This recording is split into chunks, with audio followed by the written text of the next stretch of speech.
Good evening, everyone, and welcome to our MCE meeting. Today is April 16th, and the time is 6:36. All right, I would like to share an inspirational quote in honor of Earth Day to start the meeting. You cannot get through a single day without having an impact on the world around you. What you do makes a difference, and you have to decide what kind of difference you want to make. Jane Goodall. All right, with that, Madam Clerk, would you please call roll? Yes.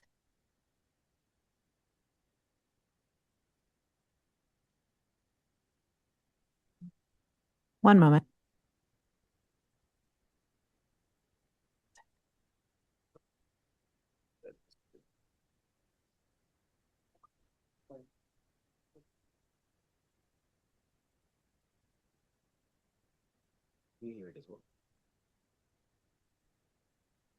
You heard it?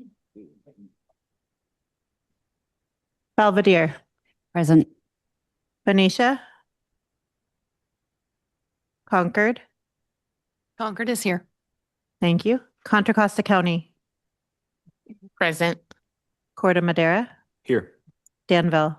Here. El Cerrito. Fairfax. Here. Fairfield. Hercules. Here. Lafayette. Here. Larkspur. Here. Thank you. Marin County. Here. Martinez. Here. Mill Valley. Here. Moraga. City of Napa. Here. The County of Napa and 4 Napa cities. Here. Thank you. Novato. Oakley. Here. Pinole. Here. Pittsburgh. Present. Pleasant Hill. Here. Richmond. Here. Ross. Here. San Anselmo. San Pablo. San Rafael. San Ramon. Here. Sausalito. Here. Solano County. Tiburon. Here. Vallejo. Walnut Creek. Quorum established. Thank you. Moving on to board announcement. Are there any board announcements at this time? We'll start with City of Napa and Napa counties. No announcements here. I can make it. Oh, wait, actually, I'm sorry. Director Alessio has an announcement. Thank you. Thank you. One moment, please. Let me get my notes in front of me. I just want to share that the Finance Committee, we did meet on Thursday, March 26th. We selected Director John McCormick from Lafayette as Vice Chair of the Finance Committee. We discussed MCE's monthly Treasurer's Report for February 2026 and reviewed MCE's financial statements and investment portfolio. And we'll be meeting next on May 8th at 10 a.m. for our regular meeting. Thank you for that update. All right, moving on to San Rafael. Do we have any directors updates? Yes, we have Director Kohler and Director Sackett. All right. Director Okay. Kohler? Yeah, I just want to do a quick report out on the executive committee. We convened most recently on Monday, March 2nd. The committee approved a master scheduling coordinator services agreement with Customized Energy Solutions for CAISO scheduling services. It includes load forecasting, storage bidding, optimization, load and resource scheduling, settlements and reporting, portfolio management, congestion hedging, preparing for new resources and scheduling resources for the virtual, the VPP. And we also held a closed session, and our next regular meeting is May 4th at noon. Thank you. Thank you. Director Sackett? Yes, thank you, Chair. So on March 19th, this board created the Interim Advisory Committee for Energy Procurement Delegation, the IAC Committee. I stepped up to serve on that committee because of the importance of shaping the item that's coming to the full board for consideration later tonight. The committee met one time on March 25th for 2 hours. We discussed a short-term contract of less than 5 years for the sale. And we went through the details, including prices, and a sale was done. We, after that meeting, and then we also went through a draft of the resolution 2026-02, that's item 9 on tonight's agenda, that then went on to the technical committee. No further meetings happened on this ad hoc committee, and no further meetings are planned. Thank you so much. All right, moving on to. I have a comment as well. Oh, yeah. Thank you, Chair. Max Perret from Mill Valley. Just thanking MCE for sponsoring our Earth Day event and inviting those in the public and here tonight on the board to join us. It's the Earth Day Marin event on April 26th. It is at our Mill Valley Community Center, 180 Camino Alto in Mill Valley. It goes from, let me see here, 12 p.m. until 3 p.m. So it'll be for 3 hours, and hope you all can join, and it'll be my birthday. So come on out. Happy birthday. Do we have any additional directors with comments from San Rafael before we move over to Concord? I see no additional hands, Chair. All right, thank you. Moving on to Concord. Yeah, Director Bailey. Thank you, Chair. TechCom met on April 3rd. We largely discussed 2 agenda items. One was selection of, officers. So I will serve as chair for the coming year, and vice chair will be Director Palmares, which is from the city of Vallejo. So we're excited to get started. We did have another discussion that's actually on the agenda, so I'm not going to take up too much time on that, but we did make a recommendation to the board, which will be one of the future items here, and we can provide additional insight at that time if necessary. Our next TechCom meeting will be on May 1st. I'll enjoy to attend.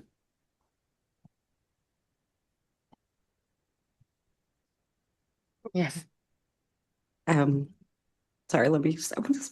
So I also want to thank MCE for sponsoring a Pleasant Hills Earth Day celebration, which is going to be April 23rd from 5 to 7. We have Off the Grid at the same time. So we have a lot of food trucks. We're going to have story time with our librarian, Patrick, a live animal exhibit, a beehive demonstration, and many other activities. So would invite any member of the public interested to come.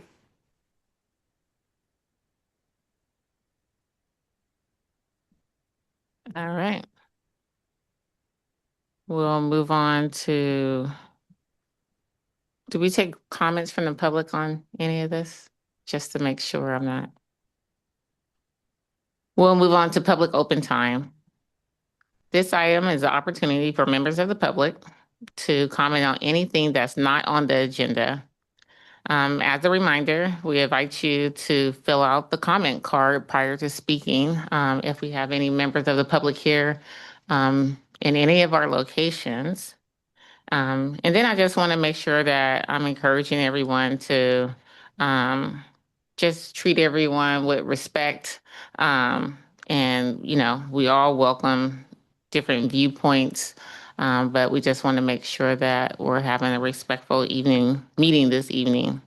And then also just for transparency, I know we have an organization in the room. So if you're from an organization, could you please state your organization if you're giving a public comment on your organization's behalf, and the affiliation of the organization, or if it's from an energy field as well.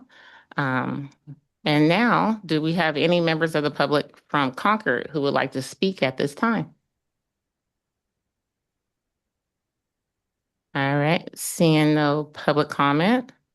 Moving over to San Rafael, do we have any members of the public? No members of the public need to speak right now. Thank you. And I don't see any members of the public in the city of Napa or Napa counties. How about via Zoom? We do have a hand raised by a phone number. Okay, let's take that public comment. Thank you. Hello, you hear me? I would like please reject resolution 2026-02 that we should act in a transparent and responsible manner to reduce fossil fuel contracts and contracts with gas plants.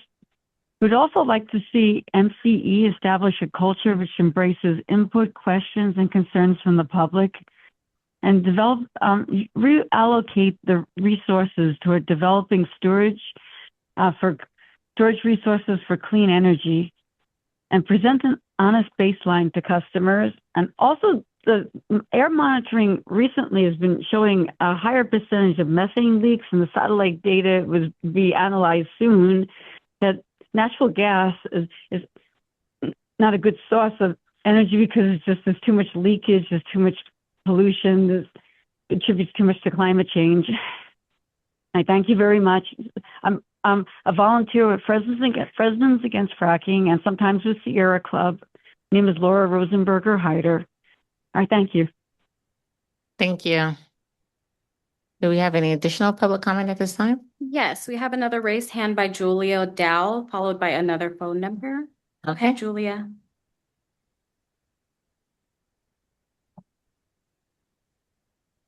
Hi, hopefully you can hear me.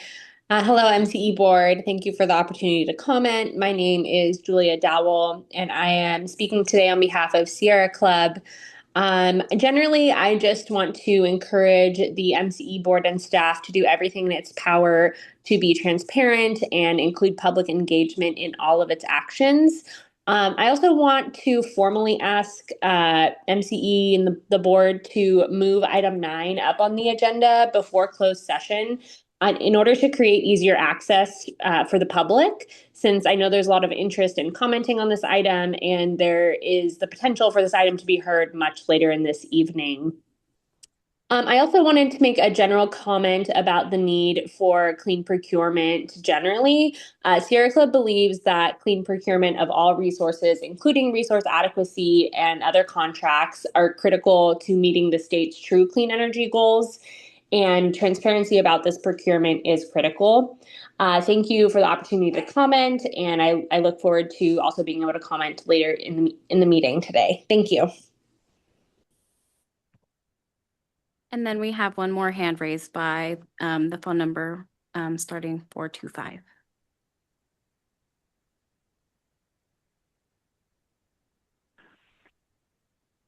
Madam Chair, can you hear me? Yes. Okay. Good evening, board members. My name is Jeremy. I'm calling tonight because I've been listening in on several of this board's meetings over the past few months. I've specifically been interested in some of the public comments encouraging the board to make policy decisions related to its power contracts, the types of power it pursues, and how the agency reports its power content label. I want to encourage board members to be cautious about the motivations of some of these public commenters when making decisions that impact MCE's customers. Nick Pappas in particular presents himself as a concerned citizen and customer who just has the best interests of the agency in mind. It did come out at last month's meeting that he is a consultant of American Clean Power, but even that underestimates things.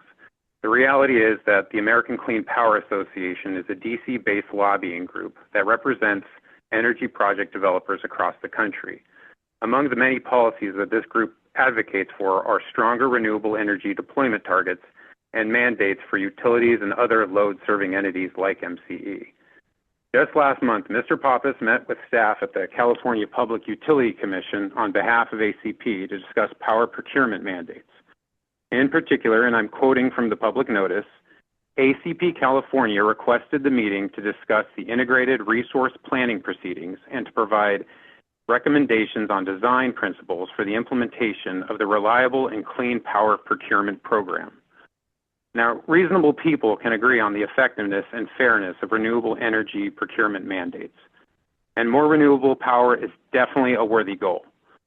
But it is a blunt policy instrument that electricity buyers have expressed skepticism toward because it creates market distortions that favor sellers of power, the very companies represented by ACP.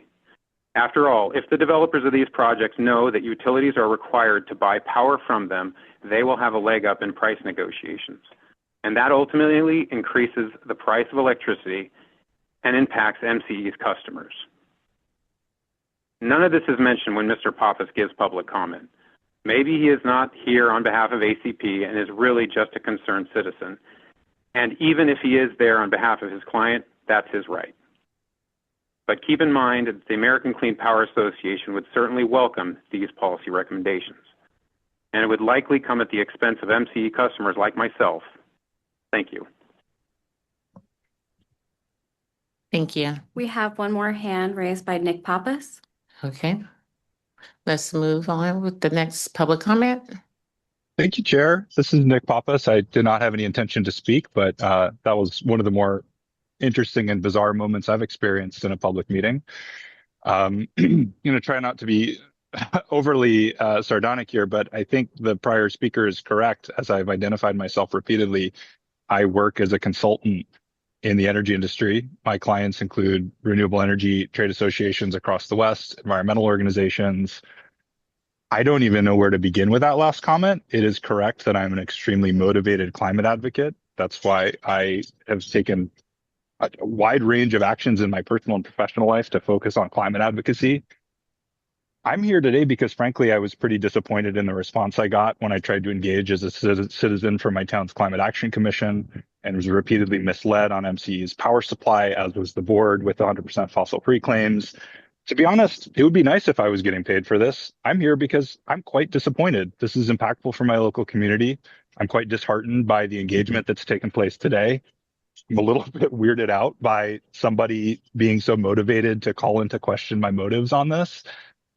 It's very bizarre. So yes, I would like the state of California to achieve its climate goals. I think this is probably correct, although we could look into the record. I'm pretty confident that MCE and CalCCA supported SB 100, SB 350, similar clean energy mandates that in the meeting you referenced, you are correct. I am helping the staff of the commission implement through our policy guidelines intended to make this robust, fair, actionable. Again, did not intend to take up 2 minutes of the board's time this evening. This is a fascinating detour. I'd love to hear more about you, Jeremy. Please feel free to reach out to me. You can find my contact info online. You seem to have done a lot of digging. You can certainly reach out to me and talk to me. I'd also encourage any board members who may be questioning my motives to also reach out. I'm extremely passionate about this issue. I've made it my career. I'm an advocate and citizen member of 2 different commissions of my town focused on it. So please feel free to question my motives. I'd love to have that conversation. Thank you so much. Thank you. Do we have any additional public comment via Zoom? I see no additional hands, Chair. Thank you so much. We'll move on to item number 4. Our next item is the 2025 Charles McGlashan Advocacy Award presentation, and I will turn it over to our Community Development Manager, who will introduce this item. Good evening, everyone. My name is Chiara Donato. I'm the Bilingual Community Development Manager at MCE, and I've been here for 3 years working in public affairs. Today, I'm here to present our 2025 Charles F. McGlashan Advocacy Award. Next slide, please. So just a little background for the award. This award celebrates the legacy of Charles F. McGlashan, MCE's founding chair and Marin County Supervisor, who was a lifelong advocate for community action and environmentalism. Charles played a pivotal role in launching MCE and the CCA movement in California. Established by MCE in 2011, the award recognizes individuals and organizations who have demonstrated passion, dedication, and leadership on behalf of MCE. Each year, staff nominate community partners that have gone above and beyond in their partnership efforts with MCE. And you can take a look at some of our past winners here.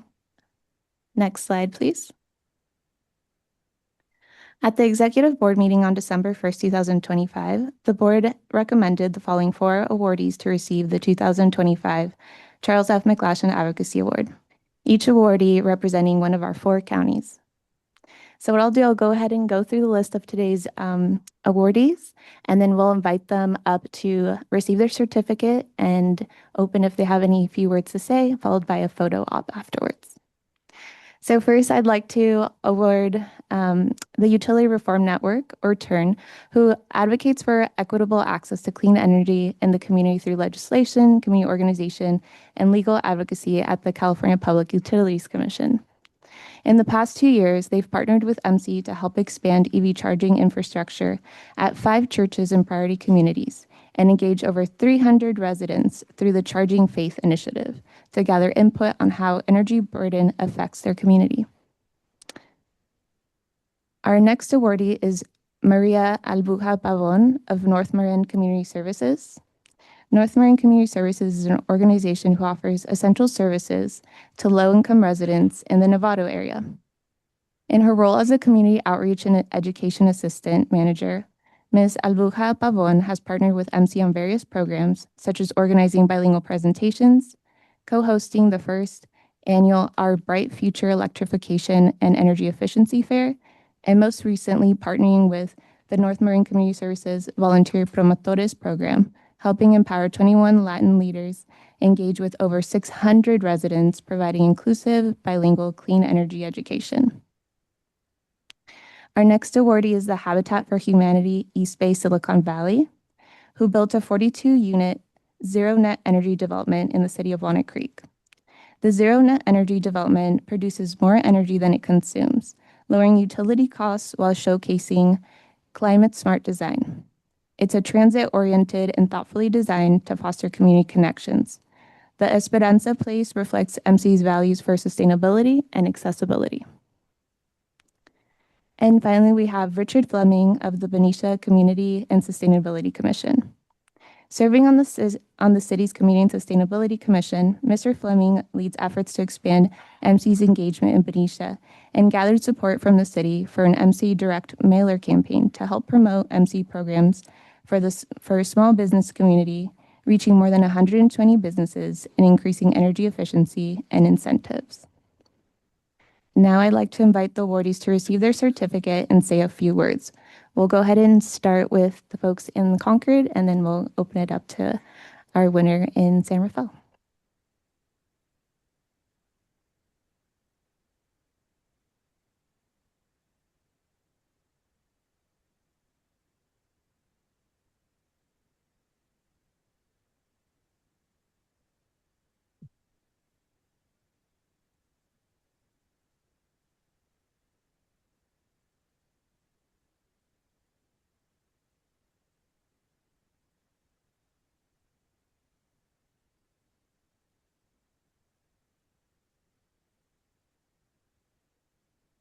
Hello, good evening. My name is Adria Tinnen, and I serve as the Director of Race Equity and Legislative Policy at TURN. I had the great privilege of working along with our organizing team, led by Constance Slider-Pierre, on the Charging Faith initiative. And TURN really wants to thank MCE for an incredible partnership. Particular shout out to Joy Massey and Tyler Brown for their ongoing thought partnership throughout this project. We had a lot of success, and we look forward to a long continuing partnership with MCE in the future. Thank you.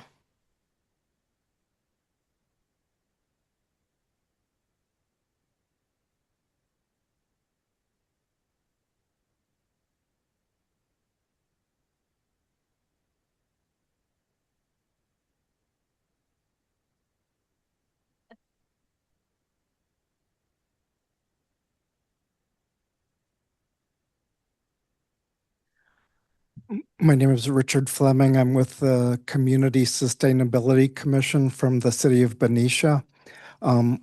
We have a very great working relationship with MCE, and I want to thank you guys very much for all the work that you're doing to shift energy sourcing to more renewable sources.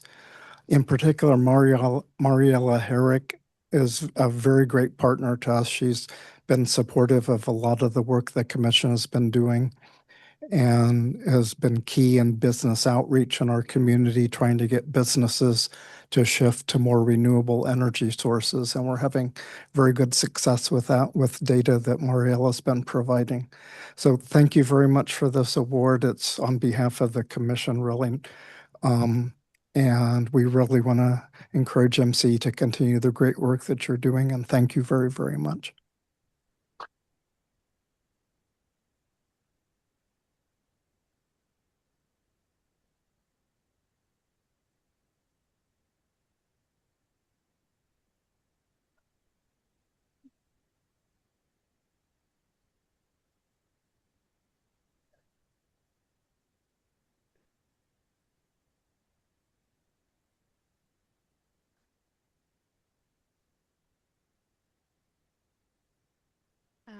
Hi there. My name is Melanie Mantenko. I'm a project manager with Habitat for Humanity East Bay, Silicon Valley. I wanted to thank MCE for this award, being recognized for this project in Walnut Creek, which was actually our affiliate's first zero net energy project. So it was very exciting for us.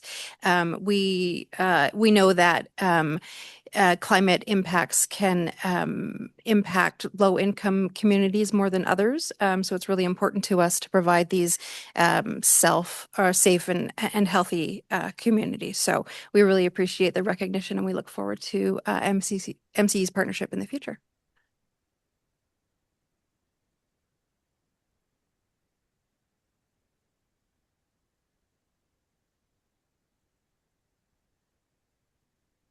And if I could invite the folks in Concord to do one group photo with me over here in the back, if Dawn, Director Darlene, and our chair would like to join, please do. All right.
And I'd like to pass it over to the folks in San Rafael. Thanks, Kiara. We still have one more recipient here in San Rafael.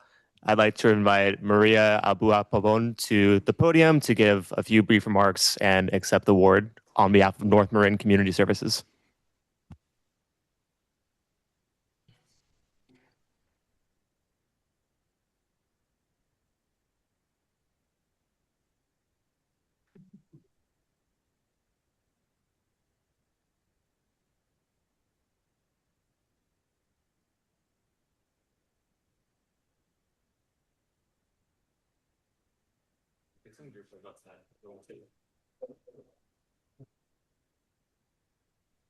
Thank you. I will appreciate it. Thank you very much. I just want to say thank you to MCE. I really love work with you guys, with all of you, with all the MCE staff. I learn a lot every single day, but this award I want to share with my promotores from Normal in Community Services, because without of them, all my job would be impossible. They have the real connection in the community. They are strong leaders, and they belong and believe in the MCE work. I'm gonna pass. They appreciated what you're doing, and they want to keep MCE doing their work. Thank you very much.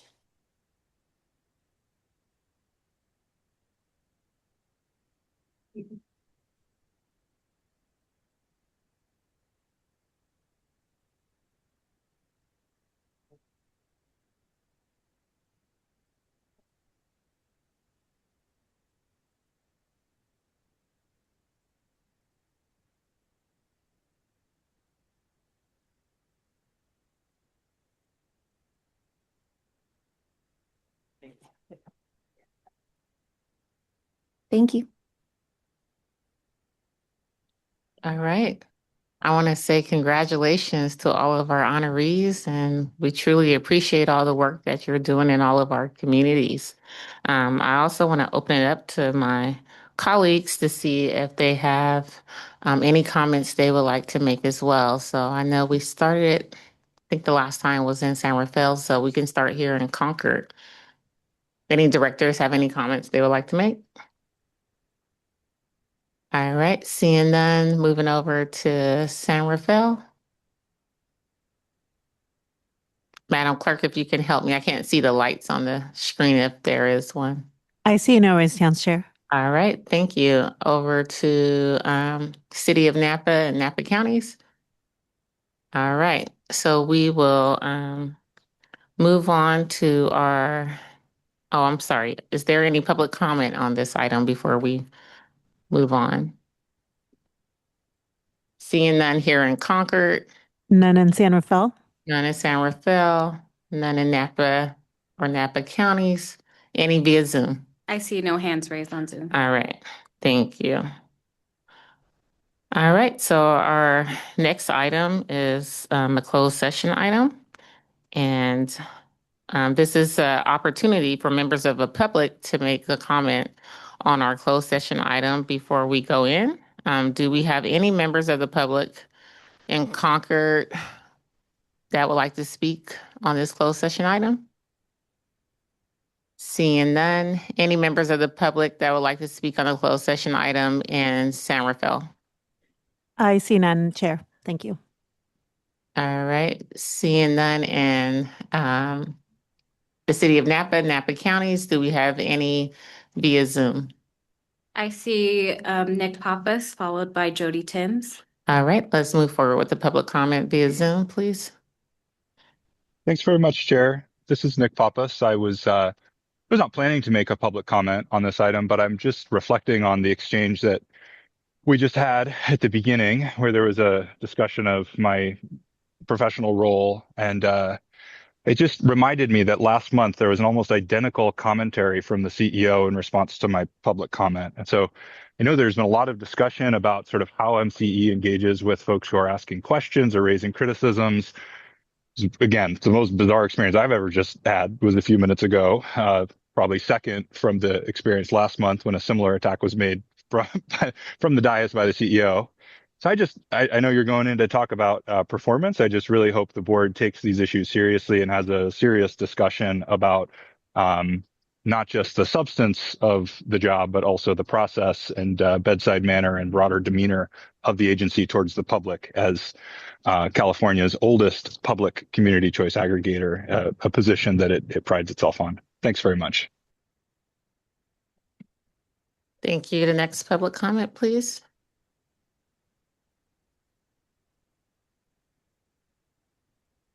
Good evening, board. It's Jody Timms speaking on behalf of 350 Marin.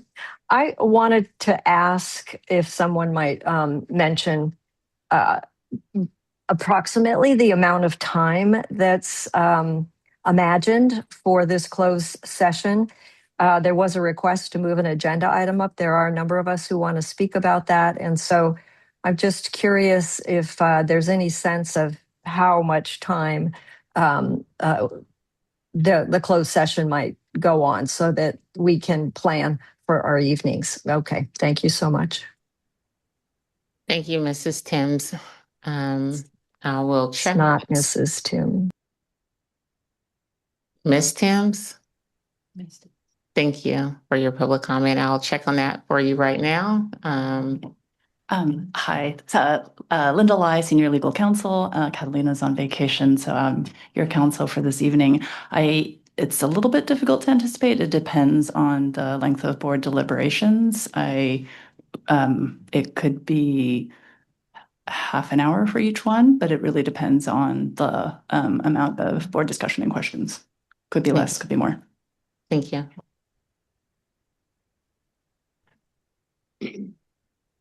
Okay, so do we have any additional public comment before we move to closed session? I see no additional hands, Chair. All right, thank you. So at this time, we will move into closed session and then we'll return perhaps in about 30.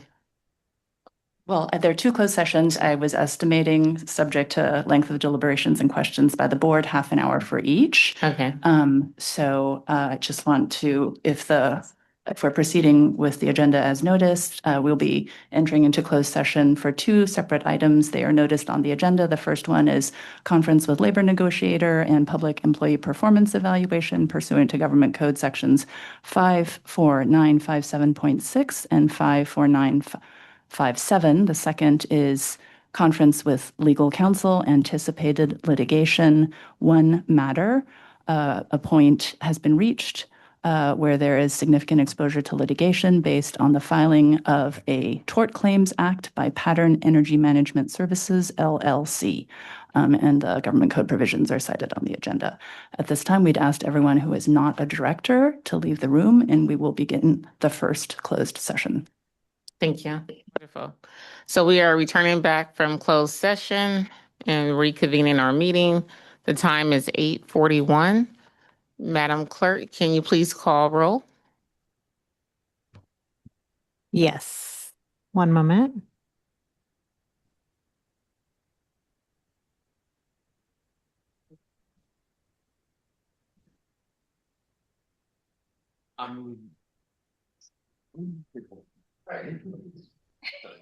Are we actually going to cut it at 10?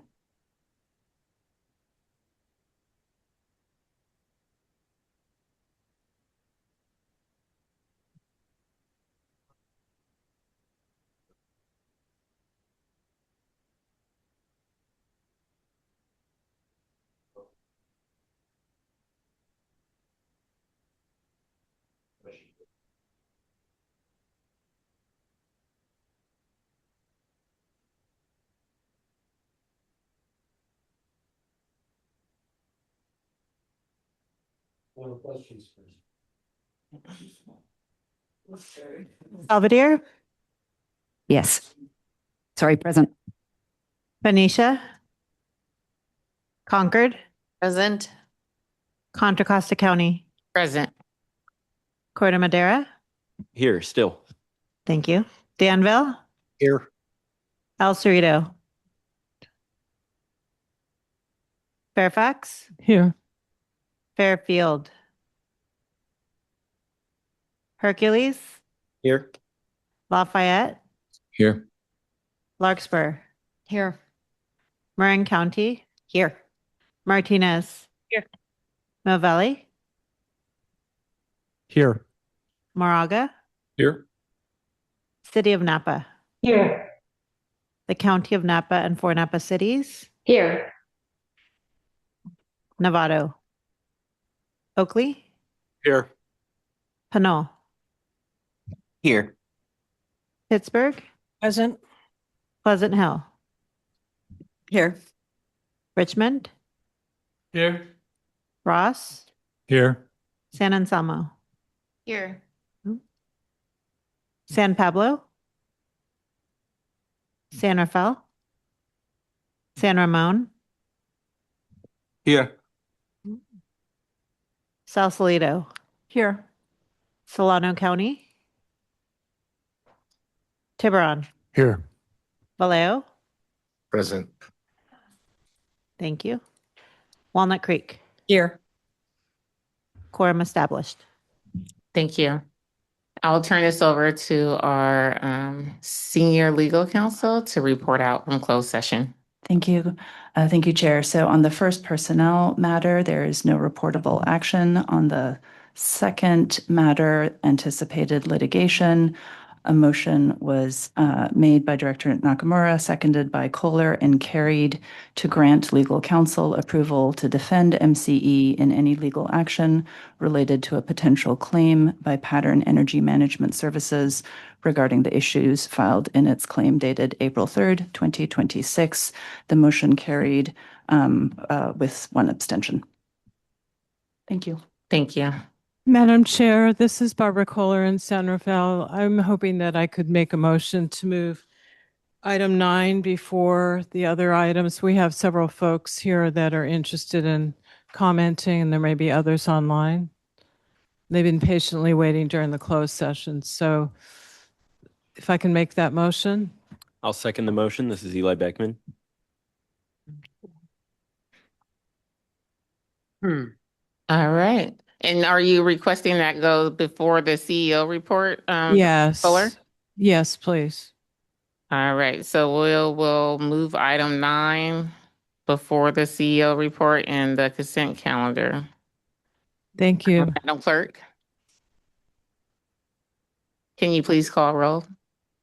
Yes. I think Belvedere? yes. Can I just move it without roll call? Do we need a roll call? As Chair, I think you have discretion to do that without a roll call. Okay, thank you. So we don't need to do a roll call, Director Kohler, according to our legal counsel. So we'll just move that item up to be next. And I want to thank members of the public who are in person and who've been waiting over Zoom for their patience as we came out of closed session. So we'll go right into item number 9. And this is the proposed resolution of 2026-02, Delegating Energy Procurement Authority. And before we start, I just want to thank the members of the Interim Advisory Committee who were tasked with the initial discussion to review of the earlier draft, which then went to the Technical Committee for approval. Directors Murphy, Sackett, Darling, and Kohler all joined this committee. Although I know everyone wasn't able to attend, I would like any of the directors that may have attended that meeting if they would like to share anything with regards to this item. Seeing none here in Concord, anyone in San Rafael? Hi, Chair Scales Preston. What I would have shared, I shared at the beginning of the meeting. I don't have anything further to add, and I believe it was just Director Murphy and myself who attended that one March meeting. But I don't have anything further than what I said earlier. Thank you, Director Sackett. I also want to thank the other board members who provided feedback to us during the process and after drafting the process as well. I think it's always really important that we're getting all of the directors involved, and I appreciate the director's time to provide feedback. I had asked staff if they could share any feedback because I know these particular meetings, at least for the ad hoc meetings, it's not always videoed. And so I just think working as a team been helpful in just making sure our directors' comments are being incorporated into what we're doing. So in advance of drafting, I just want to thank Director Andres for her suggestions that we designate an alternate authorizer if the TechCom chair is unavailable. And that we increase opportunities for board visibility into confidential information and adjustments to consultation and approval process to follow best practices in the market. I also want to thank Director Sackett for her suggestions as well, that we clarify or have clarity once this resolution is in effect and it will be replaced, the current IAC, that we brought in the number of board members invited to participate in the meeting with staff about open positions, risks, and market prices. That now includes not just the technical committee chair and the vice chair, but also the board chair and vice chair. Other committee chairs can also join as long as we do not have a quorum of any committee in those meetings. And then I also want to thank Director Wilkerson for her suggestions as well. And her edits was incorporated, narrowing the section 1C. So assets related to decisions remain within board oversight, as well as change the approach to how the term and value limits work together. One of the key elements we will hear about this evening is a new way that we can include board members into internal review processes to see open positions, current market prices, and other information that is confidential for business reasons. This information is presented on a quarterly basis in our Risk Oversight Committee meetings. 3 members of our internal advisory committee participated in the ROC presentations on March 25th. And just this Tuesday, our TechCom chair and vice chair also participated in the ROC meeting. Some of them may want to speak up in advance of this process as well. I can look at those directors, Director Bailey, Director Parmars, Director Darling, if you want to share any feedback.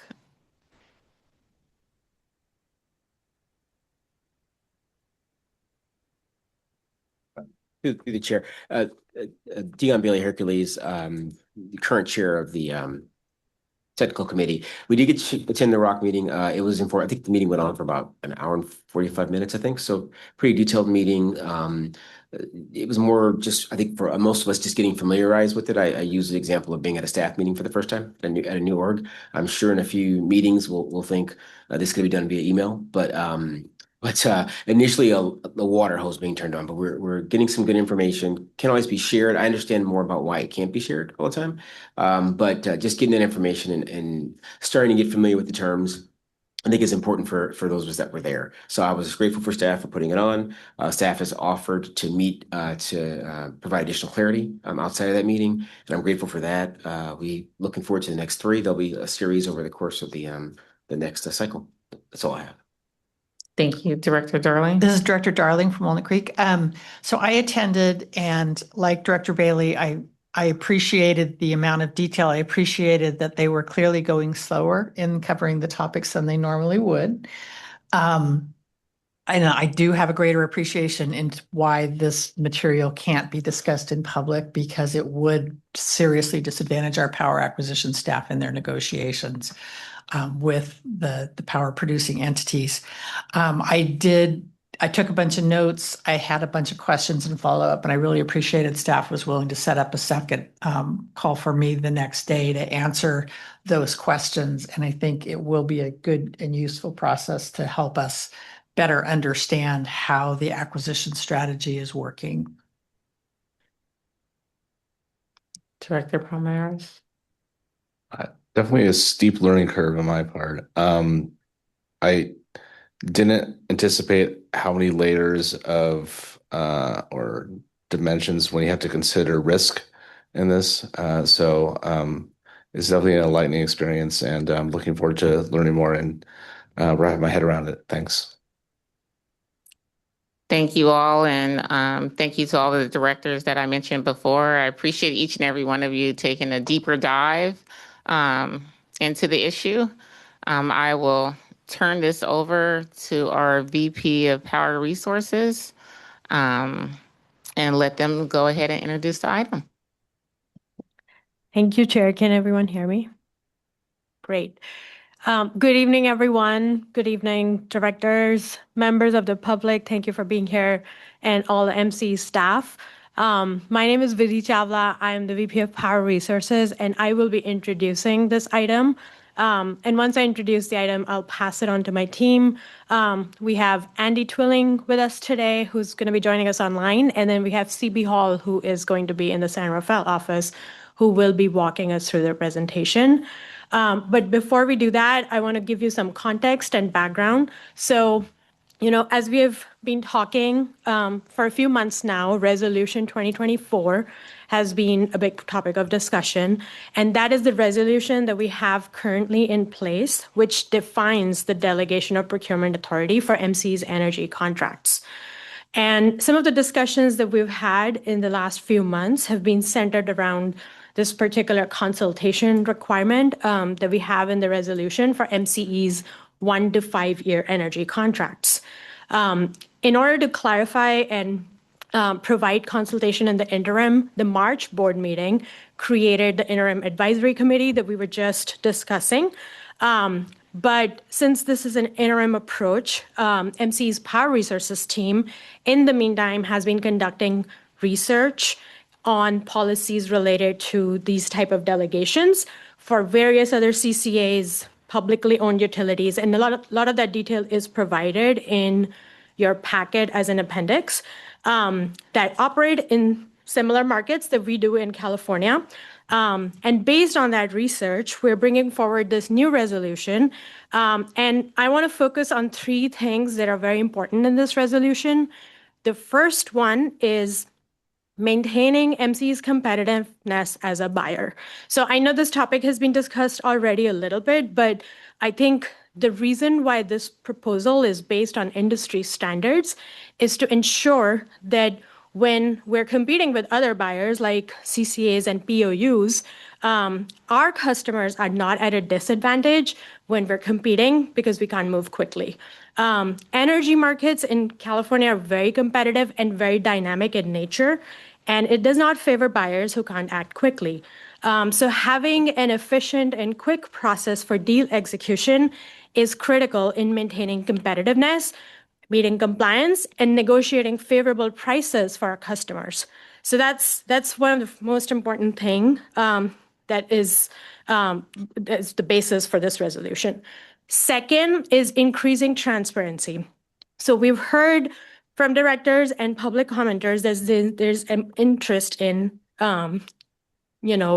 looking at MC's open positions and prices. As many directors have already mentioned, we cannot do that in public, but as a part of this proposal, we are recommending that certain members of the board that are in leadership positions have the opportunity to review MC's market-sensitive information. And we've kind of already started that process with a few directors here who have already talked about our risk oversight committee. In addition, staff is also offering trainings, and I think one of them is just coming up, the UC Berkeley training. I believe it's in the next couple of weeks. And then in order to increase transparency for the general public, we are also planning more details on this. And we will be talking about that in future meetings. But those discussions will be focused on MC's procurement planning and energy risk management policies. So that is coming up, and we'll talk more about it in coming months. Lastly, I think it has been talked about, so I won't spend a lot of time on this, but it is still important to reiterate that maintaining confidentiality of MC's market-sensitive information is critical, because if we do start sharing our open positions and our price forecasts in public settings, it will definitely harm our negotiating position because sellers can just see what we need. And it will have a direct impact on our procurement costs and MC's rates. So with that, the Power Resources team is urging this board to have a clearly defined delegation of authority so that we can continue our business efficiently and effectively without putting our ratepayers at a disadvantage compared to other buyers. And I welcome today's discussion, and I look forward to your feedback. Thank you. And with that, I will pass it to Andy. All right. Can everyone hear me okay? Yes. Okay, great. So first, I'm going to go over MCE's current policies, which are in Resolution 2020-04, the delegations of authority that are defined there. So right now, the CEO and TechCom chair jointly have delegated authority for energy contracts that are between 1 year and less than or equal to 5 years. And then the CEO has delegated authority for any energy contracts that are less than or equal to 12 months. And then also any amendments that improve contract terms for any of our contracts and short-term purchases in either emergencies or for critical needs. Then also, we have some procurement oversight that is defined in Resolution 2020-04, where consultation with the appropriate committee of the board is necessary for energy contracts greater than 1 and less than or equal to 5 years. And as Vidya already said, in recent public meetings, some members of the board and public have raised questions about how we should conduct consultation for those contracts, and then have also expressed a desire for updated and clarified procurement guidance. So we did some benchmarking from the industry, and if we can go to the next slide, I'll take you through the key takeaways. So these are the key takeaways from the research that we did about other CCA policies and publicly owned utility policies. For these organizations, a majority have full delegation to the CEO for most transactions with no board or committee consultation or approval. And then a majority also have pre-approved procurement policies and energy risk management policies so that they're able to transact efficiently and in a time-sensitive manner. And then as we were going through this benchmarking exercise, we also have some ideas that we saw from other CCAs and POUs that we wanted to highlight here. And so we saw in some cases there were opportunities for board members in leadership roles to participate in reviewing open positions and market prices, and then also for board members to request unredacted contract reviews and sit in on solicitation reviews. In some cases, the board had approved a master agreement that enabled staff to execute confirmations under that master agreement more efficiently. And the last thing that we saw was some of these CCAs have energy risk training opportunities for board members from non-staff. So if we can go to the next slide. I'll take you through, I'm not going to take you through every single line item here because there are 3 different slides with lots of different examples, but I'll just highlight a few of these. So for example, with Clean Power SF, the CEO has delegated authority to execute contracts that are up to 25 years in length, and there's an annual expense cap of up to $300 million per year. The Board of Supervisors can raise that cap when necessary, and the CEO can elect to bring a PPA to the board once a year if they want to. And then the next one, Sonoma Clean Power, the CEO and head of power procurement have delegated authority for up to $250 million contracts that are less than 10 years. And then the CEO and the chair and vice chair of the board have to have delegated authority for $250 million and over 10-year contracts. If we go to the next slide. I also want to highlight AVA here because the CEO has delegated authority for RA contracts that are less than 10 years and non-RA contracts that are less than 5 years.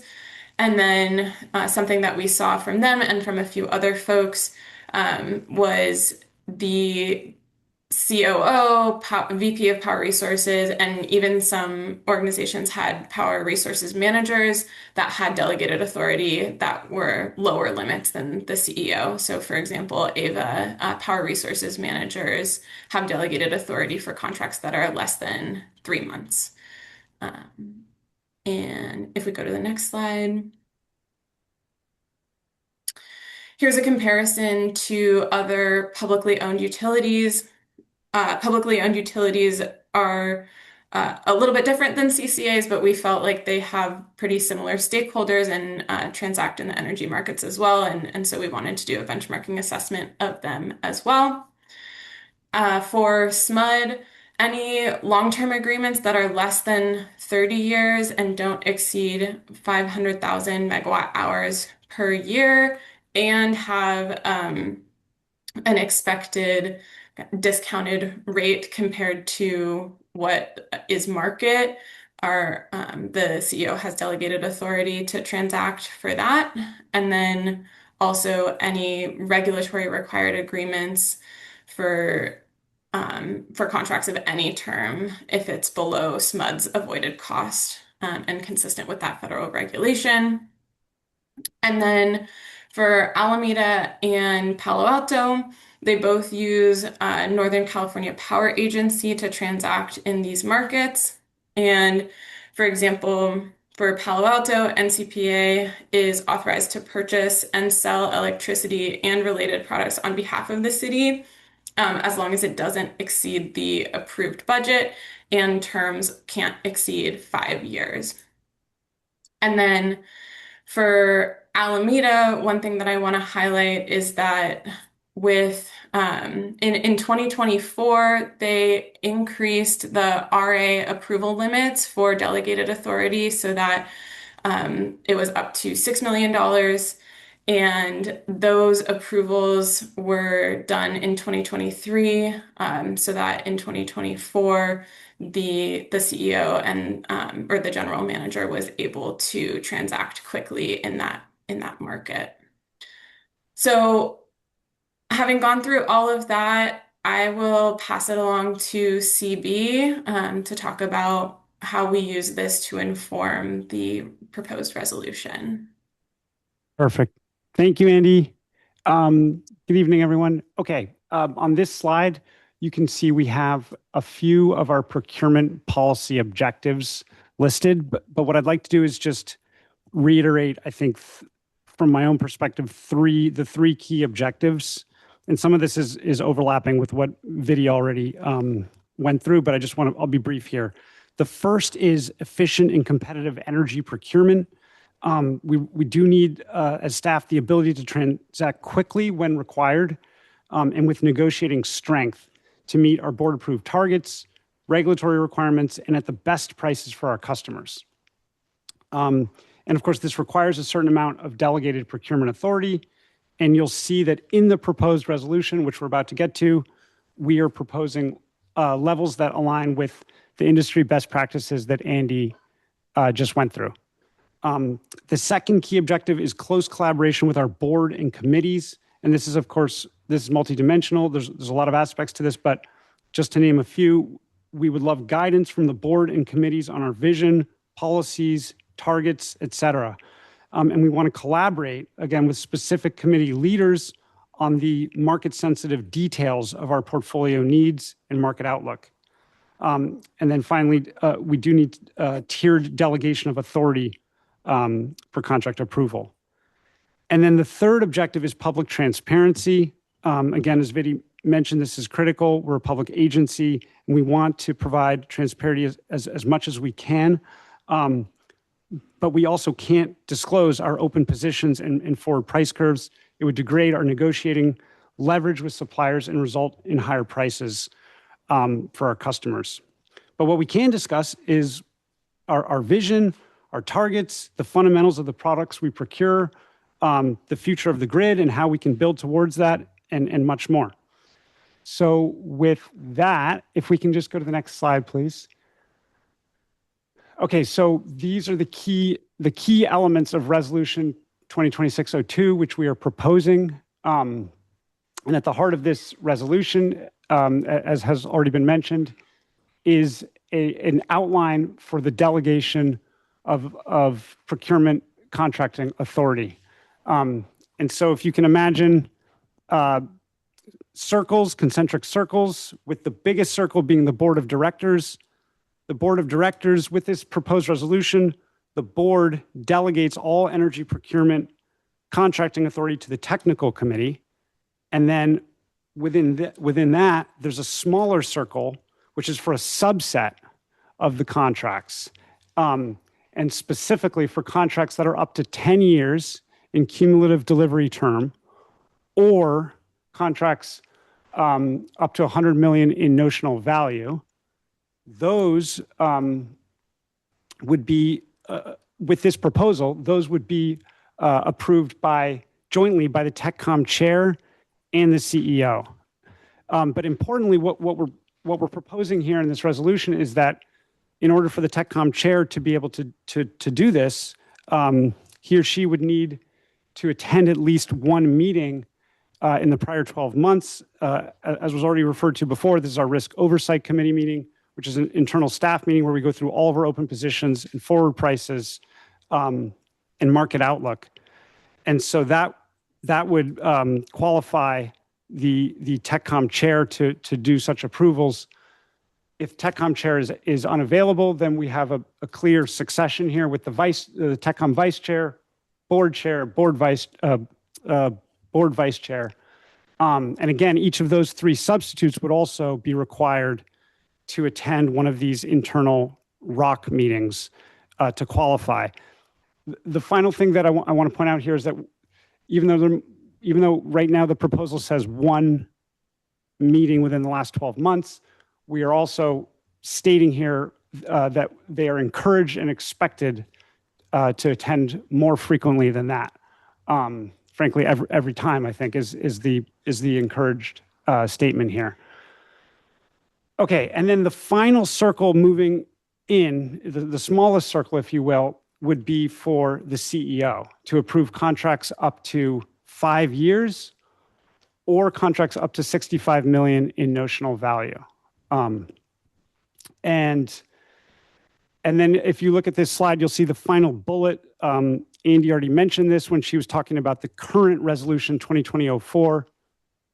We are also proposing as part of this resolution for the CEO to maintain her authority to approve amendments to contracts of any term or notional value, so long as those amendments improve the provisions of the contract without increasing the notional value of the underlying contract. And then finally, the CEO would also maintain her authority to execute transactions in emergency situations. So those are the key elements of the resolution. Before you move on to the recommendation, the second to the last bullet says CEO authorized to approve contracts of up to 5 years and 65 million in notional value. My reading said or 65, so that's a typo on the slide, correct? I'm looking at the one that was in the packet. The one in the packet is probably a typo because it should be an or. Okay. Yeah, it should be an or for sure. Yeah, thank you.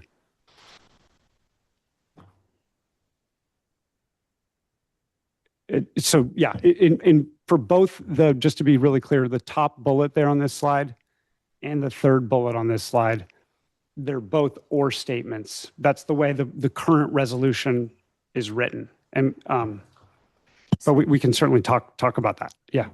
Yeah, I just think the packet presentation is different. So I guess sorry, this is Barbara Kohler. So do you want to go to the next slide?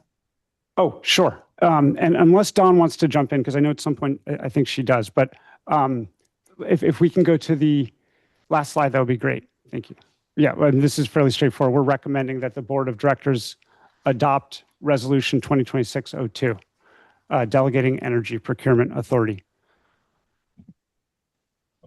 Thank you for the presentation. Dawn, did you want to say something before we go into questions? No, I want to make sure there's time for questions. So I don't have anything to say, except I just want to make sure it's clear that after this went to the Internal Advisory Committee, it then went to the Technical Committee and was recommended to the board. So it's on the board's plate now to discuss. Thank you. Thank you. And then we are at 9:13. I know we created the policy to 10, or we would vote to move to go longer. So I just want to remind everyone of time. We'll start with a round of questions, and then we'll go out for public comment, and then we'll bring it back to the board. So let's start and Can't remember where I started last time. Let's start in San Rafael. Director Kohler. So I have Director Perez, first question. Just a question. I'm curious if the ad hoc committee and the TechCom, if they were unanimous in their decision, and if they had any questions or recommendations for us to discuss tonight, if it was outside of what was the staff recommendation. I can give a quick summary. It was a 5-1 vote. Would our technical committee members like to add anything more?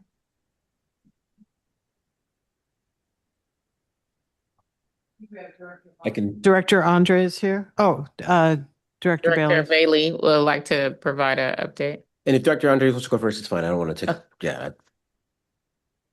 Director Andres, would you like to provide an update?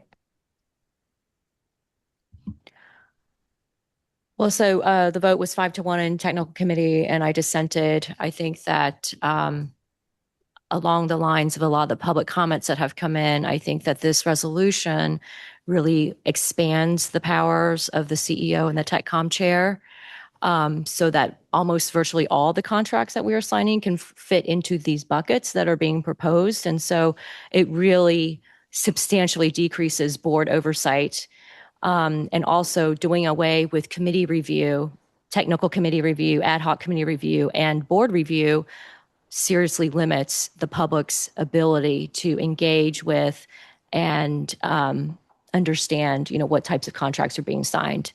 And lastly, I don't think that there are any guardrails in this resolution. So I think while it's good that certain directors are being more educated on our procurement process and the types of energy contracts that we are signing, there's really no guardrails or guidelines for decision making. And so I feel very strongly that we need to put together some objective guidelines and parameters to guide decision making. Do you want me to check with others? Director Bailey, would you like to? Just as a TechCom chair, what I want to say is I think that the vote that we just heard from Director Andres and others is correct. I think that the feedback that was given was this: largely these contracts, as we understand it, need to be made, decisions are made quickly. And so there may not be time to go to a full board meeting for some of these purchase decisions. And we learned about this in the ROC committee meeting, a little more about that. Sometimes it's just an urgent issue. So there's no desire from me as the chair, even though I have to do the approval process, to have any controls that others don't. It's just for time, which is part of the reason why we have this clear delegation of authority. So I think, as we've heard from the public and as we talked about it in the committee, there has been concern, why would the board chair sign something versus the tech committee chair? This gives a clear line. So if, for example, someone saw the board chair's signature, they should ask why, right? Well, why is that? Because there's two more steps in that process, and currently that would be myself, Director Palmeras, and then over to the board chair. So we are trying to show that we're doing what needs to be done and be as transparent as possible. But some of these decisions must be done quickly, which means we don't have time for a monthly board meeting to look at them. So that's our understanding, as we discussed at length during the committee meeting, was this section here specifically, and I hope that this does provide additional clarity for members of the public as well as our customers. Additionally, Director Palmeras recommended that we attend more than just one meeting a year. So the thing is, we're optional to go to all those meetings, which I think provides additional insight for us. And as I mentioned earlier in my comments, I think we'll get more familiar with the information so we can process it more quickly, because it is pretty dense, right, for those of us who don't do this for a living. So our hope, again, is that the majority of the committee, and again, the vote was one no, was that this would help get the agency what it needs, and also provide the levels of checks and balances based on who signs, and provide some clarity so we all have this a congruent expectation. That's all. Thank you. Thank you. Yes, this is Director McCormick, Lafayette. I'm on the tech committee. And I just want to opine on kind of what my vote, which was in favor of the motion, is I was gratified and impressed. What I was really looking at is the CCA. I thought the table of the CCAs and the ways they handled their modeling was very compelling to me. Seeing how because that is how we do. We should look at our peer group. We should see how they're doing it, the best practices, and do it. And when I looked at what the universe was there, ranked the proposal against that, we were still one of the most conservative ones on that entire list, which, I feel like that gives you the thing that isn't just what we need, is how all the other CCAs are managing their business, and that should be the good guideline for that. So I appreciated that we got to see that, and how the proposal that we're voting on was actually on the very conservative side of that. So that was very influential in my approving or recommending that we go forward with it. Thank you. Director Palmares. Yeah, I agree. So I could say we were trying to strike the balance between being an agile committee while also respecting the seriousness of what we're trying to accomplish. And so Director Bailey made the comment that, we wanted to attend all of the risk oversight committee drills because we're committed to that seriousness. And I'd also like to mention there's a forthcoming workshop. I think it's a 2-day workshop where we're going to deep dive into this a little bit more. And what I said at the last TechCom meeting is, if there are any issues or any opportunities to add any guardrails, that will be illuminated at that workshop, and I look forward to it. So, I mean, if we could find other ways to institutionalize guardrails or just ways to make us better in terms of accountability, I'm all for that. But I also don't want to sacrifice the agility. So I want to go forward with this, but also, there's going to be some commitment between Director Bailey and I to, make ourselves better representatives of not just the TechCom, but also the board. Thank you. So, Madam Chair, I have Director Sackett is willing to speak to the Interim Advisory Committee. Okay, I have Madam Chair, Director, just real quick. Director Amanda.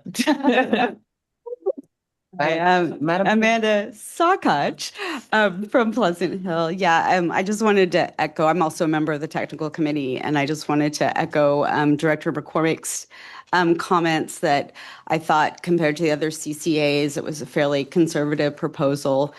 I think other CCAs give a wider latitude for executing contracts that are longer in length or have higher notional values.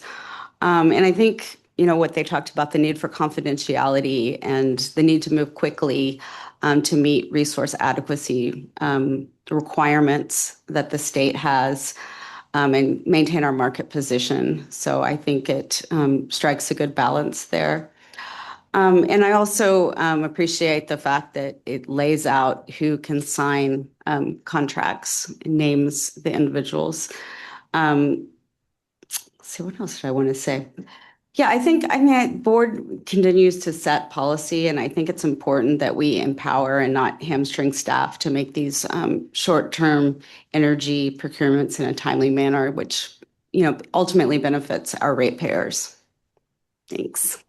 And Director Kohler, I have Director Murphy, who's on TechCom. I was just going to suggest we continue with the questions and then go to public comment before we go into deliberation. I know there's a lot of us who have comments, but This is not deliberation, but we're allowing TechCom to share whatever they wanted to share about this item. Gotcha. Could we have Director Sackett please just share the Interim Advisory Committee? That question was The asked. Interim Advisory Committee did not take a vote on this action. We reviewed a draft and made some wording edits, but we didn't vote.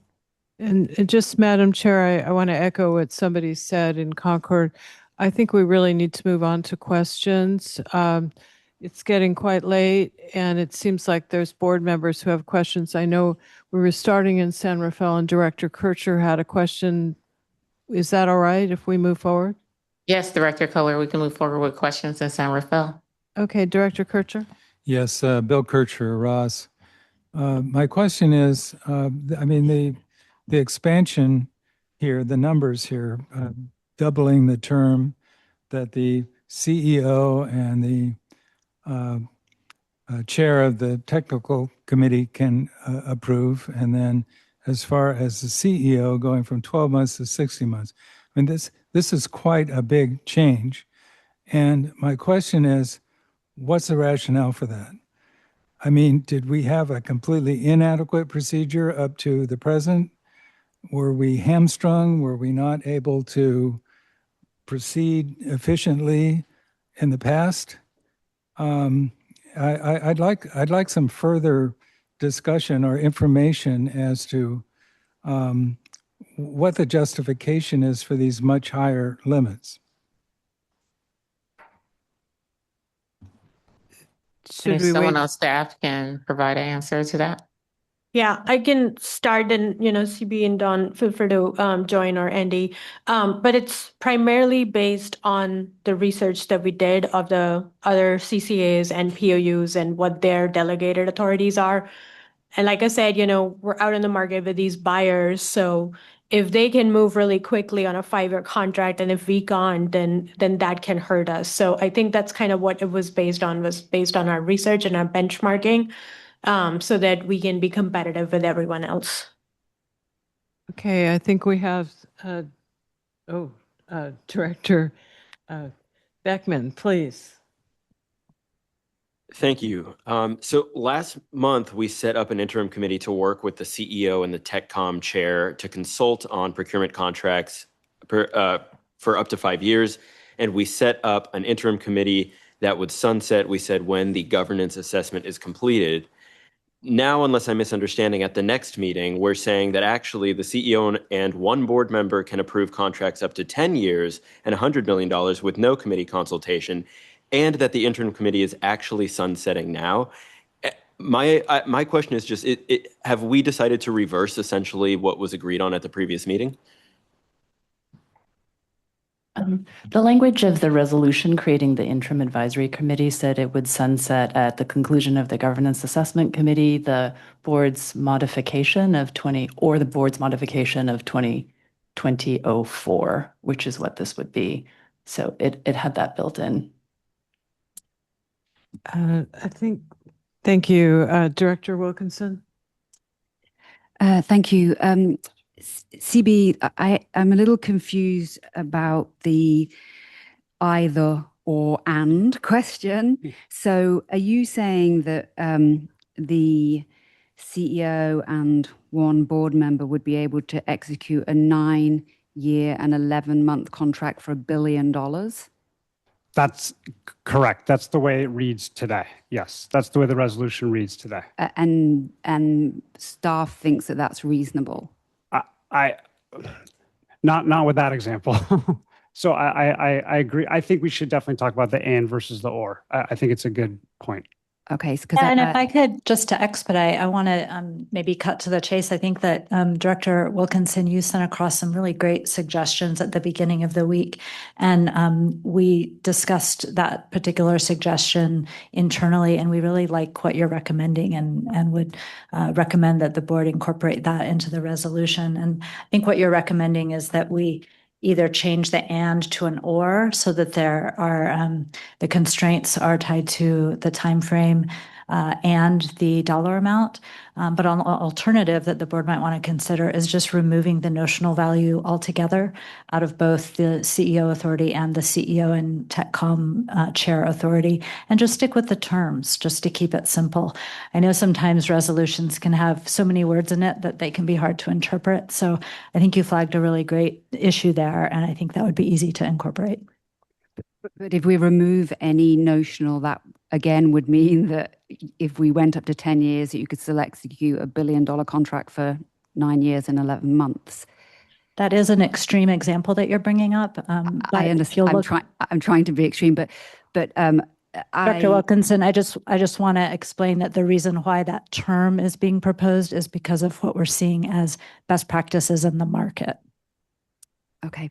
The second question I had for CB was, in terms of the different types of contracts that we have, so your RA, your index plus attribute, and your hedges, we're being sort of told here that all these are urgent transactions. Can you explain typically how long actually these do take to negotiate, execute, get internal authorizations? Because certainly from the public records information that came out, these internal authorizations take weeks in many cases.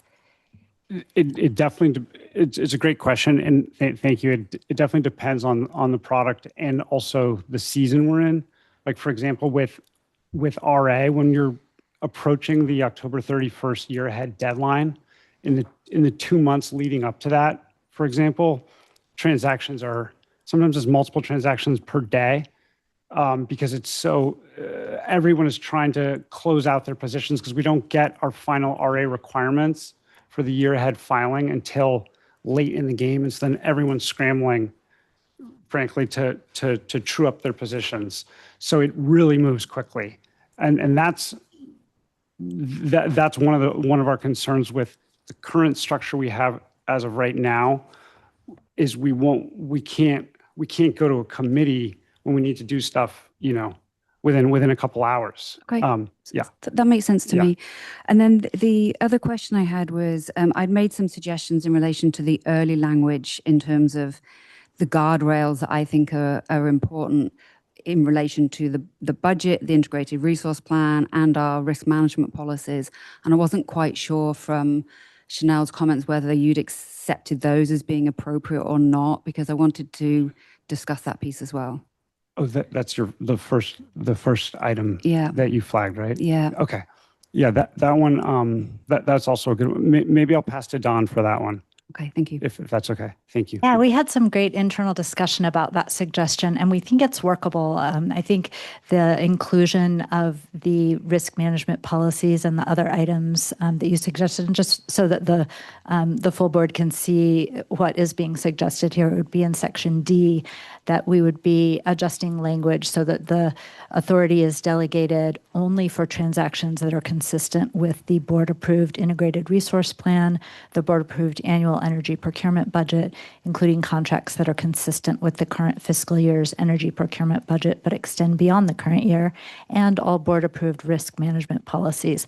I think that's workable. I think the one nuance that I would suggest to create more clarity when we're approving items is to retain the narrow part of the original language that refers to a budget, a resource plan and/or budget as applicable. And the reason why is that when we're entering into contracts, we can often have uncertainty about what the end cost will be. Volumes can be uncertain. We often enter into contracts for hydro supply, and we'll take whatever's available, but we don't know how much rain is going to fall in the year.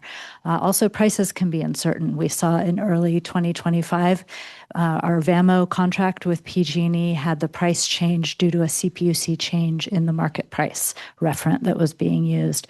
Also, we have 2 to 3 month delays in knowing what our CAISO prices are for our load.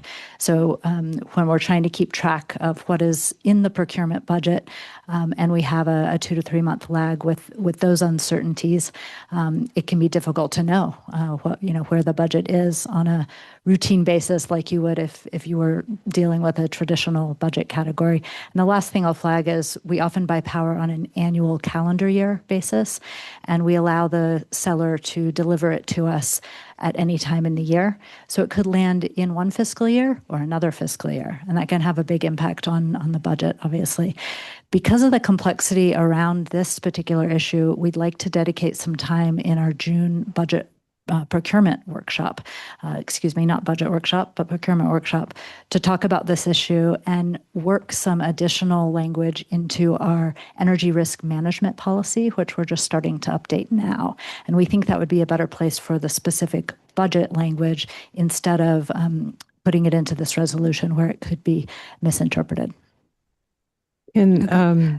Let me just, I'll finish it. So I think that would make sense to me, but I would encourage at some point that we do develop a budget approval and budget amendment process as well. And I get that there can be big swings, and so sometimes that might be retroactive rather than proactive. But I think that those changes should come because what we saw in fiscal year 25 was we only discovered through the audit that we'd blown through the budget by $80 million, and that really shouldn't happen. Thank you. Yeah, I just want to clarify that we were aware of that before the audit, but we can take that up later. So this is Barbara Kohler. I just want to say, when I first read this in the packet, I had a lot of concerns. I was part of the interim advisory committee, but was not able to participate. And I had assumed, similar to Director Kircher, that we were going to, and Director Beckman that we were going to continue on with that approach for the 1 to 5 years with this consultation with this interim advisory committee and kind of work our way through things because we've had a lot of scrutiny and a lot of concern, and we just got a lot of comments on this. I think that Director Wilkinson provided feedback that it sounds like there's a lot of interest in, but I don't feel, and maybe I'm not speaking for my fellow board members, but I don't feel that we should be making these changes on the fly. I don't think the rest of the board has seen them.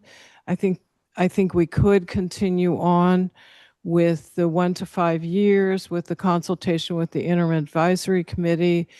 I don't know how broken our system is currently that we need to change this tonight, as you know, this is a complex issue. So I would hope that perhaps taking back some of the comments that you get later on tonight with Director Wilkinson's suggestions, that this come back at a later date. I just feel we can work this out better and, you know, share with the full board and the public the changes, because I have to be honest, I'm not really following all those changes. And so that's my suggestion. And I know it's getting late, and I know we have a lot of members of the public wanting to speak, but that's where I'm sort of at, feeling like we're kind of rushing this, and I think we can afford another month. Thank you, Director Kohler. I would also, it's 9:30, 9:35, and so I just want to be mindful of time and mindful that we have not taken public comment yet. I know at the end of this presentation, there's a workshop that's on procurement in May, and this can possibly go there to have a discussion and to make changes to it as well, and then making sure that we're incorporating all the board's comments with regards to this. But right now, I'd like to go and take public comment because I know they all have been waiting, if that's okay with the directors. All right, so we will move on. Excuse me, Chair, if you don't mind, Napa didn't have a chance to ask questions. Can we do that before you go to public comment, or would you prefer we wait? Yeah, if possible, Director. I just given the hour is 9:36.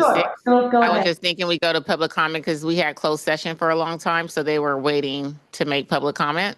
Well, if you could circle back to us, I'd appreciate it. Thank you. We'll definitely circle back as soon as we done with public comment. Thank you. Madam Clerk, do we happen to have any public comment in San Rafael? Yes, we have Alicia Minion. And how many public comments do you have over there? We have one more after that. Okay, thank you.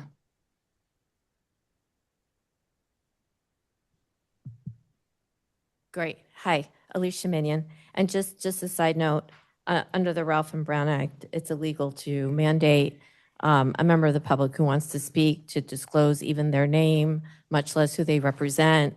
This is like a constitutional issue, and so nobody needs to even say their name. With that, I'd sent in an email kind of highlighting some of the concerns I had with the updated resolution. I think it's important to note to the board that since February of 2017, the resolution for contract authority has required the CEO and Tech Committee Chair jointly to have, after consultation with a committee of the board, to approve and execute contracts for energy procurement for terms of less than or equal to 5 years.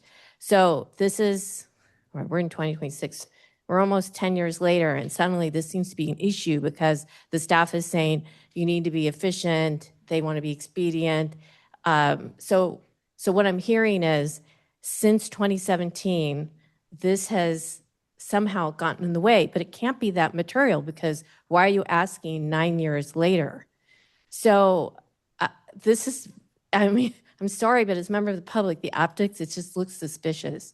So what I'd like, I'd like the idea of deferring. Let's not approve this because it's a dramatic change. In my email that I sent to you, I brought up the difference between the slide that said these are the key provisions that were presented to the tech committee, and it said and then when I read the resolution and the staff report last night, it said or. This is dramatic. It's just like Director Wilkinson said, you guys, you can approve $1 billion contract. This is, I actually, this, and the other thing I want to say too, this comparison with other CCAs and you're calling it best practice, it doesn't sound like it. Maybe nobody's doing it right.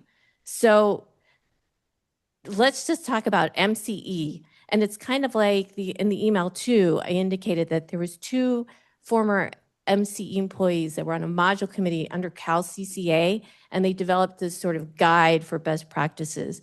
And in that guide, it encourages good governance, policies and procedures to address procurement, because that's what you guys do. You're in the business of procurement. That is what you do. This is your biggest risk area. So it just seems strange that this resolution to be proposed is literally, it just seems like it's just no boundaries, no internal controls. And because the way the resolution is written, it's also ambiguous. And like I mentioned in my email, there's like overlap to what the CEO can do on her own and what's required with the CEO and the tech chair. There's this overlap. And this thing just needs to be rewritten. Yeah. And do I have any time? Okay, I'll send you an email. Thank you. Thank you for your public comment.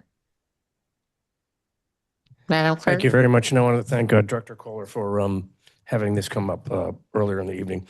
Just as a personal introduction, my name is Doug Kelly. And when I served on the San Anselmo Town Council, I voted for our town to use MCE. I think along with Fairfax were the first 2. There might have been 2 others if I'm forgetting the other 2. Thank you very much. And then on February 21st, 2018, MCE came to us at the Ross Valley Sanitary District where I was board president. And it was actually very dramatic. We had 2 votes against and 2 votes for. And so I gave my vote to do the same thing there. So I can't speak for any of those agencies, but I've been a fan of MCE for a long time now. But I come here today as a member of the board of directors of the Coalition of Sensible Taxpayers, and I speak on behalf of them. Approval of Resolution 2602 would strip this board of its statutory oversight and hand it to individuals acting outside any legislative body, undermining the Brown Act. The proposal allows the CEO and a single board member officer to approve contracts for up to 10 years and up to $110 million based on staff consultation that could be up to a year old. Staff is explicit. These individuals act on individual knowledge, not on behalf of a board or committee. This is not governance. This is a deliberate workaround to avoid public oversight. We don't think that a public agency with elected leaders such as this should have allowed decade-long non-contract figures to be approved this way. The consultation with the individual board members is meaningless. It can be stale information. It can be not used. It need not be accurate, yet it's used to claim independent knowledge. This is not oversight. It fails your fiduciary duty. The proposal is worse than Resolution 2020-04, which already required technical committee involvement, and even that was largely ignored. The Coalition of Sensible Taxpayers Public Record Act's request shows widespread noncompliance, minimal documentation of required approvals, all during a period of major overruns and operating losses. Since November 2025, only a handful of heavily redacted contracts have been produced, despite dozens per year. Many have now matured, so market sensitivity no longer applies. Instead of fixing this, staff proposes less oversight, fewer decision makers, bigger contracts, and a weaker standard. Just weeks ago, the board approved a contract committee, then abandoned it. Now this, an even broader effort to avoid scrutiny. If markets can move more quickly, how can year-old consultations justify decisions today? And let's be clear, MCE is a small player in the energy market. These contracts are unlikely to move markets. Finally, there are no real guardrails, not even the budget. Given a $200 million overrun without board approval, this resolution does not increase transparency, it eliminates it. Thank you. Thank you. Is there anyone else in San Rafael that wants to speak on this? No. Thank you. Thank you. Do we have any public comment here in Concord? Seeing none. Do we have any public comment in Napa, City of Napa, Napa counties? I don't see anyone via the screen. And do we have any public comment via Zoom? Yes, we have Nick Pappas, followed by Tim Frank, Dan Sagadin, and then Jody Timms. Okay, let's take the public comment now. Thank you. Thank you very much, Chair. Can you hear me? Yes. This is Nick Pappas. I'm calling in from my secret lair with the other villainous environmentalists trying to force MCE to take oversight and accountability seriously. In seriousness, this resolution is pretty blatant in what it does. While it's wrapped in a cloak of verbiage around public transparency and more oversight, it's quite obvious that what this resolution does is grant nearly limitless authority to MCE staff with virtually no board oversight, while completely eliminating any public engagement or oversight of MCE's procurement. I want to correct a couple of things that were mentioned in the discussion. First, there is a lot of discussion of advocates wanting to see MCE's prices and positions. This is absolutely not true. No one wants to see MCE's commercially sensitive information. We do want the board members to be aware of that, take it seriously, know it, use it in their oversight of MCE. What we want to know is if MCE is doing a 5-year transaction to finance a natural gas plant in one of the lowest income communities in Contra Costa, for example, in Pittsburgh, we want there to be a public discussion before you enter into that 5-year contract with serious environmental and other implications. I want to talk through the examples that have been given in the staff memo and discussed tonight, because I think there's a tremendous conflation between the alleged urgency and the actual transactional examples being used in the context of the oversight change. There were 3 examples shared. One is for resource adequacy transactions, which do occur on a rapid basis during the short quote RA season. The second is optimization of environmental attributes, and the third is plan solicitations. The first 2 examples, RA and optimization of short-term attributes, are inherently short-term transactions, and there's absolutely no difference between the delegated authority under the current resolution 2020-04, which grants staff effectively independent authorization. They can do this today under the current resolution. There's nothing in this new resolution that changes their ability to act quickly around these short, less than 1-year contracts. Exact same thing with the optimization of the environmental attributes, short term. If you're going to go out and do a solicitation for multi-year products, as we've seen in the Public Records Act requests, that's a really serious commitment. The MCE plans it out. It takes months to plan, weeks to execute, and maybe there's a 2-hour window to complete it. Rather than a complete elimination of public oversight, which is clearly the intent of this resolution, it would be very easy to make a modest adjustment to 2020-04 to establish a pre-authorization process. Consult with the committee before the solicitation, bring them in, talk about it, get that consultation completed prior to the solicitation, you know when it's going to occur, then execute it. I'm really disheartened to see this. This resolution does nothing to improve transparency. It's great you're getting board members more involved. That can be done independent of the destruction of the public's ability to engage with MCE's, half of MCE's procurement, which flows through this process. Thank you. Thank you. Madam Clerk, our next public comment. Tim Frank.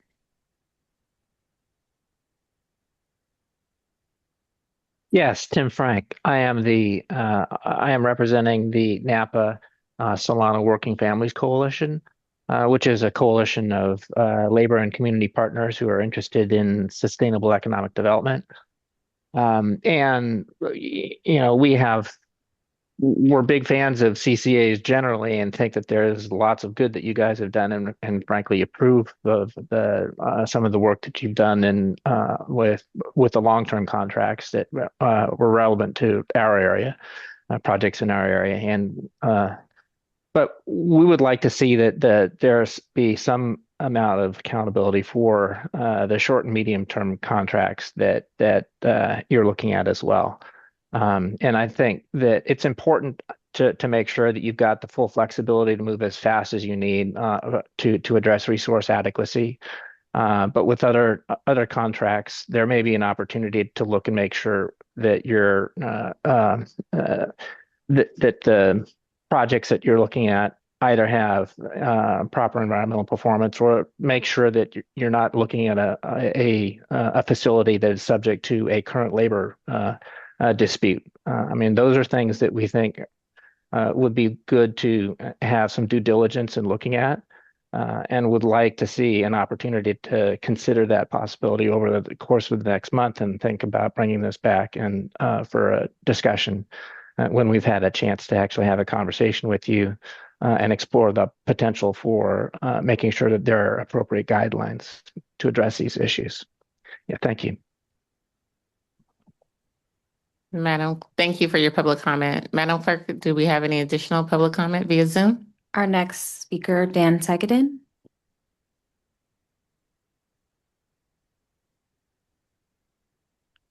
Dan, you can go ahead with your public comment. Good evening. Dan Sagan, Marine Conservation League.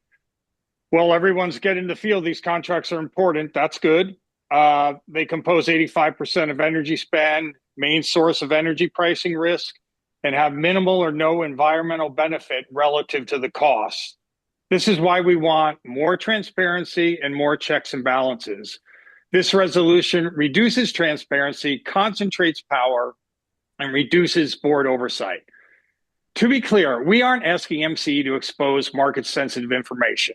Rather, we want a discussion as to why you would enter into, for instance, the Index Plus attribute contracts at all. Specifically, what is the environmental benefit relative to the cost? Similar discussion is needed regarding Clean RA, where MCE is currently ranked 14th out of the 25 CCAs.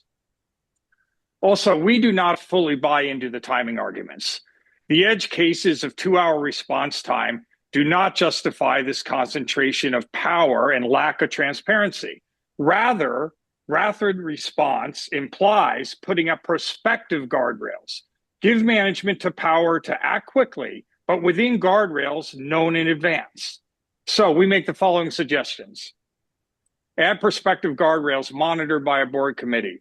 These guardrails would allow contracts with pre-approved terms that are within defined parameters. For example, prices not outside defined limits, budget not exceeded by certain defined amounts. It would give management the freedom to act quickly if within those boundaries and require coming back to the board or relevant committee if outside those guidelines. This is common sense. In addition, the dollar limit has to be reduced to a reasonable number. The current amount would result in no review for almost all contracts, and the term should go down to 3 years or less. Not sure how to add the needed guardrails and what they should be? Don't blame you. I'm not sure a group of 27 at 10 p.m. is a good forum to make these decisions. We support Director Kohler's recommendation to take at least a month to rework this and put in the prospective guardrails.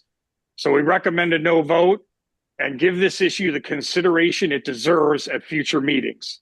Thank you for your time. Thank you for your public comment. Our next speaker, Jody Timms.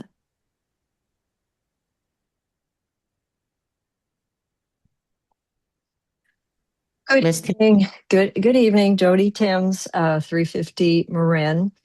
I'll try to keep this short, similar to what the comments I made at the technical committee. I do not recommend that you move forward on this tonight. I suggest that you pause. I also feel that what is not in place are some of the procedural, the framework, the guidelines, the policies. Those are the things that I'm more concerned with. These kinds of discussions that can happen in public, that should happen in public. I also don't understand how you went so quickly from a committee review to 4 people review to 2 people review, CEO and a chair. This just is not building confidence with us as a nonprofit, with you as a nonprofit, a public, open, transparent process. So I don't think it makes any sense to rush forward with this. And I also agree that the benchmarking, while that might be good, what about the CCAs that don't have these kinds of delegation of authority, but also have procedures in place that are more transparent? Those are the kinds of things I'd like to hear. I'd like to see actually all of this hold off until the governance assessment happens and you can have an outside consulting firm take a look at best practices, real best practices across the industry and the best way for MCE to move forward. I am all for educating the board in the way that it's moved forward, and also the public to the degree some of us can understand some of this. But this just isn't necessary to move at this rate, and it is not supporting the kind of open, public, honest communication that the public is asking for with MCE at this time. So thank you. Thank you. Our next speaker, Robert Miller.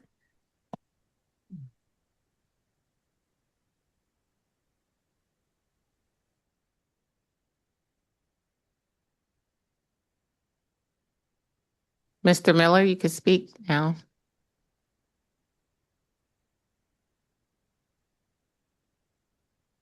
Do you see him connected on your side? Yes, Chair, they've been given permissions to speak. Mr. Miller, you could provide your public comment now.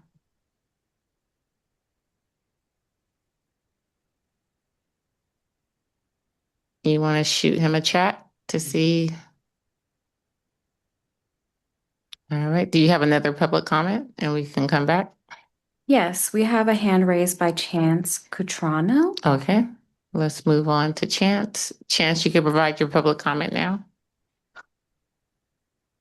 Thank you so much. Good evening, commissioners. Thank you for hearing me. My name is Chance Cutrano. I'm the Director of Programs at the Resource Renewal Institute and also former mayor of Fairfax. But I'm here tonight as a Marin resident and a MCE customer.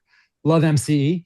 I have had a commissioner in the last week ask me a fair question and, you know, what would I change about this resolution? And I just thought I'd jot down a few comments here. And, you know, a lot of the speakers before me were way more eloquent than I could be and have been at this a lot longer than I've been at this.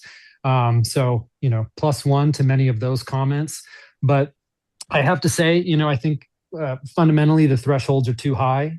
And I think contracts above a meaningful size or length and really anything involving a fossil counterparty, regardless of the size, should come to a committee before they're signed and not reported simply after the fact. I think that's just part of you all doing your oversight. With regard to transparency, which a lot of the speakers before me have touched on and which has been touched on in the press over the last months, you know, I'd push back on the trade-off between, you know, transparency versus competitive risk. I think the gentleman from MCL said it plainly. I don't think anyone's asking staff to publish any live negotiations. I think what folks are requesting is disclosure of contracts after they're executed, you know, including the counterparty, the fuel type, what's the term, and a short explanation of why, and doing that on a regular schedule. Other CCAs do this. Peninsula Clean Energy does this. It hasn't hurt them competitively. Their credit ratings have only gotten stronger because of these sorts of actions. And, you know, if the board does want to give the CEO more operational room, I think y'all can do that the right way. I think approving a public risk management policy first with concentration caps and hedging limits and things of that nature is the right move. And then delegating within those guardrails. Right now, the resolution before you seems to ask you to expand authority without the guardrails in place. So I think the sequencing is just a little backward. I'm not sure if that's rushed for some particular reason, but that's the exact type of thing that like would maybe concern a rating agency. So, you know, I think as other folks have said, I wouldn't pass 2026-02 as written. I'd send it back. I'd ask staff to return and, you know, a month or 60 days with something that lowers the thresholds and puts, you know, real risk policy in front of y'all and commits to post-execution disclosure and maybe starts a serious conversation about 24/7 hourly clean energy, because I think that's where all the other CCAs are heading in the state. And I want Marin Clean Energy to be, or MCE to continue to be a climate leader. Thank you. Thank you. Any additional public comment? Yes, let's circle back to Robert Miller, who still has a hand up. Mr. Miller, you can provide your public comment now.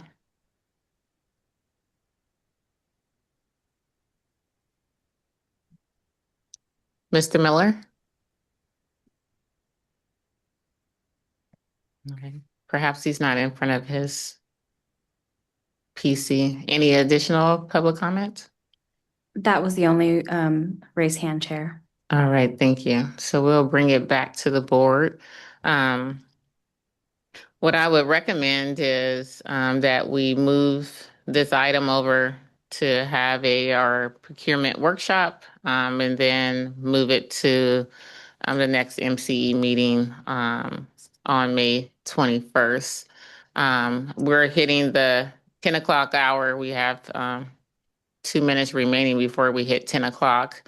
Otherwise, we'll be voting to extend this meeting. Once we hit that time, I can look at our senior legal counsel here for direction.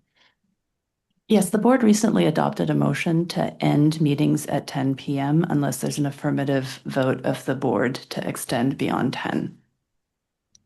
Thank you. Chair Scales Preston, I believe Napa hadn't asked their questions. I could make a motion to extend the meeting if that's helpful. I'll turn it over to Napa. We have a minute remaining. I'm gonna not ask more questions right now. I would concur, I think, with the chair's recommendation with a couple of possible friendly amendments or additions, if you will. This is a big decision for us, and I think the procurement workshop is good. But we have both the TechCom and the XCom in place with people who I think could dive into many of the comments that were provided tonight and try to come back not only with a fully vetted document, but also potentially alongside some of our procurement policies so that we look at those jointly and together. I look at the short discussion we had tonight about the and or. That's a huge issue, and I don't think we're going to wordsmith it tonight with all the people around, all the tables that we have in 3 different counties. So I am very much in favor of doing this right and not doing it fast. So I think going back through not just a procurement workshop, but also, another round of review, I think both with TexCom and our executive committee would be really well warranted. My understanding of the creation of the IAC, the Interim Advisory Committee, was that it was going to be a little more nimble than the full TechCom review, which is what 2020-04 required. I understand maybe it was a little bit clunky and didn't work perfectly, but we do have the IAC in place now. So I don't think we're going to lose an opportunity to be well served in the next month or couple of months, to take a little bit more time to make sure we're doing it right. If those on the IAC, the Interim Advisory Committee, would be willing to stay in place to keep that together as we do this right and don't do it fast. So those are my comments. Thank you. Well, thank you so much, Director. And we are at 10:01. So I would like to move this to the workshop, a procurement workshop in May, and hopefully we'll get that date out soon so everyone can join, and then we'll move on to next steps from there. I want to thank everyone for their comment and all of our directors for all of their hard work on this as well, and we'll continue to work at it. Everyone have a wonderful evening. Our next MCE full board meeting will be May 21st. Good night, everyone.